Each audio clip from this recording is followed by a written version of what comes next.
আসসালামু আলাইকুম, আমি শারমিন রিমা। আপনাদের সবাইকে আমার ভিডিওতে স্বাগতম। আজকে চলে আসলাম গ্রামে আমার মায়ের বাসায় বেড়াইতে বর্ষাকালে, তাই চারিদিকে শুধু কাদা আর কাদা। আসার পর থেকে বৃষ্টি যেন থামতেছেই না, বৃষ্টির কারণে বাহিরেও যেতে পারতেছে না।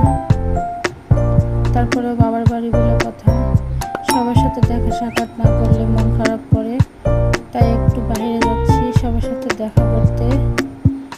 বাইরে বের হয়েও দেখতেছি আরো বেশি কাদা। বাসার রাস্তাটুকু পার হবে কি করে ভাবতেছি।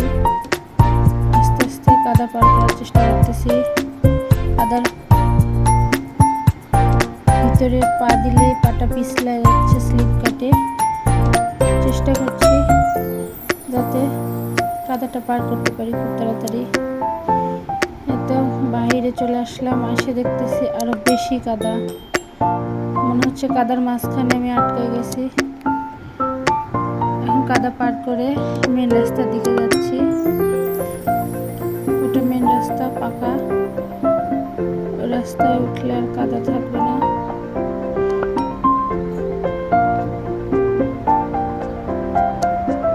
এখানে একটা গাড়ি দেখতে পাচ্ছেন, এটা কিসের গাড়ি সবাই বলেন, কমেন্টে জানান গাড়িটা কিসের। এই তো কাদা শেষ করে আমি এখন রাস্তায় উঠছি, যাবো একটু চাচির বাসায় বেড়াইতে। এটা ওনাদের বাসা, চলে আসলাম। এটা ওনাদের বাসার গেট। ফুল ধরছে গাছে, এগুলো আসার পরে চাচি পাপড় ভেজে দিল আমাদেরকে। অনেকক্ষণ থাকলাম, সবাইকে পাপড় ভেজে নাস্তা দিল। নাস্তাতে আমরা সবাই পাপড় খেলাম, চা খেলাম।